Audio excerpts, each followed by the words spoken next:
Welcome to Lessons in Mastery. This is Tony Robbins. For 20 years of my life, I've been obsessed with the question of what makes the difference in the quality of people's lives. How can people turn out so differently, even people with similar backgrounds? What gives someone the competitive edge? What makes somebody fulfilled? Why is it some people rise above all the challenges and become so much more? Now, those questions started for me 20 years ago because I was trying to figure out my own life. Like, what do I do? How do I turn what I have as a desire into a reality? And I was very frustrated early on trying to accomplish things, and I failed to achieve them, and I felt bad. And so I began to rationalize for a short time. I started thinking, well, maybe people who succeed on a larger scale, they do that because they have so many more resources than I have. They had a better background, more education, they had a mentor, or they had money, or they had somebody that just really cared about them in their corner. They had a perfect childhood. And you and I both know that's totally absurd. That people that are given everything don't always turn out so well. Sometimes people are given all the money, all the background, all the education, a perfect childhood, total love and support. Sometimes they're not challenged enough. They don't become anything. They never develop any emotional muscle. They never discover who they really are inside. And yet then we see people who have been given nothing virtually. If anything, they've been given pain. And we watch these people become the kind of human beings you and I personally would think of when we think of what is an extraordinary human being. The kind of people that inspire us as people, the kind of people who everyone in the world knows their name. What would you think of the future of a baby girl born to a 13-year-old mother with no father and no visible support? Well, it certainly wouldn't be what we'd call a bright future. Most people wouldn't predict something great. What if I told you that little girl would be abused physically and sexually several times before she was even 13 years old? And then what if I told you at 13 this little girl became pregnant herself and gave birth to a stillborn child? What would you predict would be her future? What if by 14 she was so frustrated inside she was being sent to juvenile hall for the kind of behavior she was indulging in? What would the future be? But most of you probably wouldn't predict a very bright future. You probably wouldn't think of this person as having a future that you well know. You wouldn't think of this person as Oprah Winfrey. That's exactly who she is. You see, it's not what happens. It's what you and I do with what happens that shapes our lives. And so what we have to be able to do is say, how are we going to live our lives? What can we control? We can't control the environment. I mean, there's two worlds really, right? There's the outside world, all the things we're trying to control all the time, and we inside feel uncertain because we know we can't control all the events of our lives. But then there's the inside world, the area you have absolute control over, the area that if you direct it, if you become the shaper of your mind, of your emotions, what you believe, what you decide, what you do, there's where all the power is in life. So in the tapes that follow, I want to share with you what I consider to be profound knowledge. And profound knowledge is not because it's so earth-shattering. It's because it's so simple. See, I live for that. I'm always asking, how can you make this better? How can you help someone be happier, more fulfilled, stronger? How do you get someone to take action? What is that distinction, that idea, that tool, that strategy, that the minute you understand it, you can immediately change the quality of not only your own life, but anyone you have the privilege to touch? That's my definition of profound knowledge. Those simple tools that we use immediately to change your life. Because, so many of us have ideas, but we don't convert them into reality. So for more than 2 decades, I've been in pursuit of that unique human animal, that person called an achiever. Those who've not only succeeded, but are fulfilled. Those who've not only contributed to themselves, but to their family and to society. So whether it be a parent or the President of the United States, whether it be a Michael Jordan or a Nelson Mandela or a Mother Teresa or the beloved Princess Di, who I had the privilege to work with before she passed on, all of these people have shared with me things that help to create an extraordinary quality of life. And that's what this is really all about. So I want to challenge you right now, and I want to invite you that as you begin this program, do it with an active state of mind. Do it as if as you hear something, anything that's valuable, commit to yourself that right now you're going to use it. Grab the telephone and make a commitment to someone, or pull out your time planner and write down what you're going to do, or immediately go take action on any decision you've made or any change you've made. That's how you build momentum.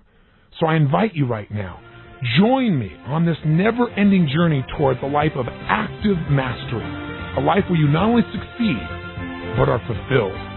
Let the journey begin, and let's do it with passion.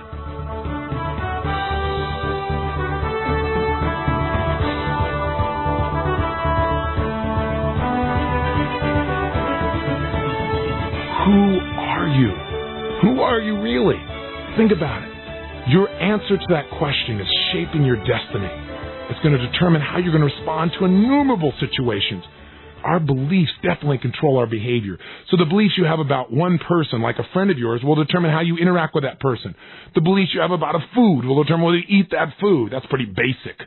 But the beliefs you have about people in general are global beliefs, and that'll affect all kinds of relationships. And the beliefs you have about yourself are the most potent beliefs of all. Not only the beliefs you have about what you're capable of, but the beliefs you have about who you are. Because you and I need to remember, it's not our capabilities that determine our behaviors. Our capabilities are constant. What we do is based on identity. I remember an interesting story that was told to me years ago that represents this idea of identity. It's the story of the frog and the scorpion. It seems one day a scorpion wanted to make his way across a river, and he saw a frog and thought, what a great way. So he called out to the frog. He said, Mr. Frog, he said, I'm a scorpion, and I need to get across to my family on the other side. He said, would you be willing to let me ride on your back across to the other side? It's the only way I can get across. The frog looked at him and said, well, I don't think so. He said, how come? The frog said, well, you're a scorpion. Scorpions sting frogs. Well, I'd get halfway across with you out there, and you'd sting me, and I'd die. And the scorpion looked at him and said, oh, Mr. Frog, he said, you're not thinking with your little frog brain. He said, if I stung you, he said, I'd kill you, but I'd drown too. He said, I wouldn't do that. I'd be killing myself. And the frog seemed a little confused by this and said, okay. He let the scorpion jump on his back. He started to swim across the river, and about halfway across, sure enough, the scorpion stings the frog. He can't even believe it. He looks at him, he's going down for the third time, and he turns to the scorpion, he says, I can't believe you did this. Why'd you do this? I'm dying, but you're going to die too. Why? And the scorpion said, because I'm a scorpion, and that's what scorpions do. They sting frogs. What does this story mean?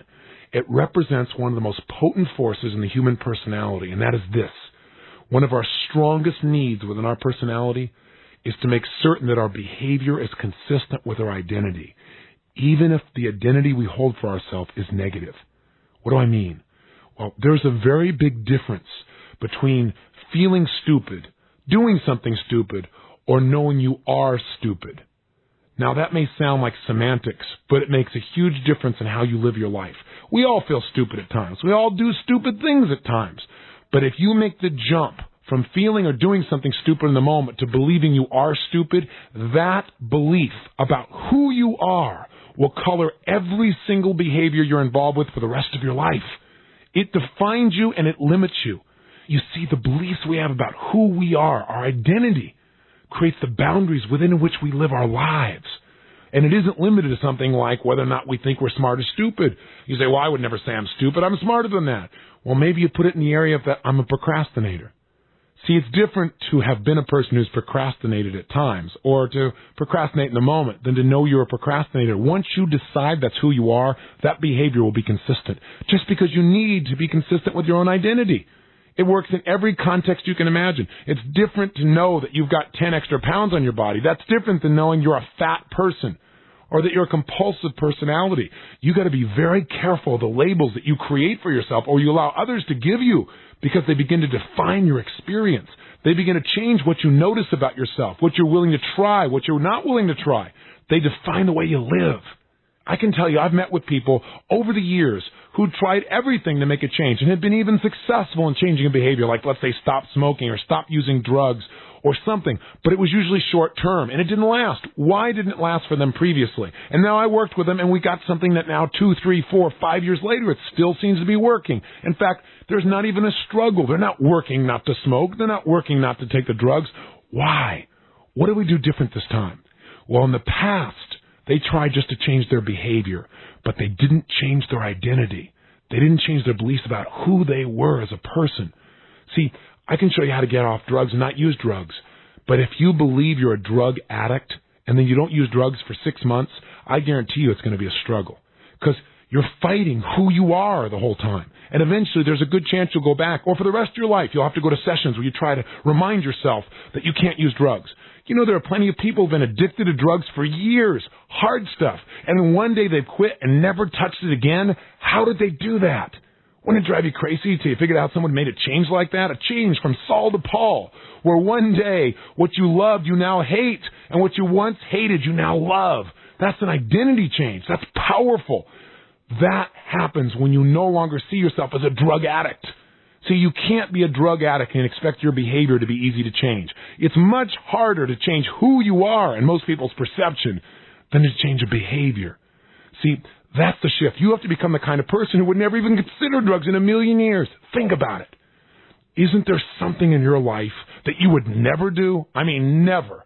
I know one for me is I would never murder another person. I mean, there's not even a question in my mind about that. So the thing to think about is this. If you would never murder someone, in your case also, why wouldn't you do it? So it's unthinkable. Why is it unthinkable? Because I would just never do that. Why would you never do that? Because it's not part of your identity. It's not part of your beliefs about who you are. See, your beliefs about who you are define what you will and will not do. See, it goes way beyond what you're capable of. Are you capable of murder? Some people say, well, maybe I'm capable, but I would never do it. There's a big difference between capability and how you live. And closing that gap requires an understanding of identity, an understanding of how to stop pursuing the kind of person you want to be, and in a moment, suddenly being that person right now and from this day forward. By the way, you may be asking, well, Tony, why do people behave consistent with an identity that makes no sense? Because in our culture, consistency is constantly rewarded.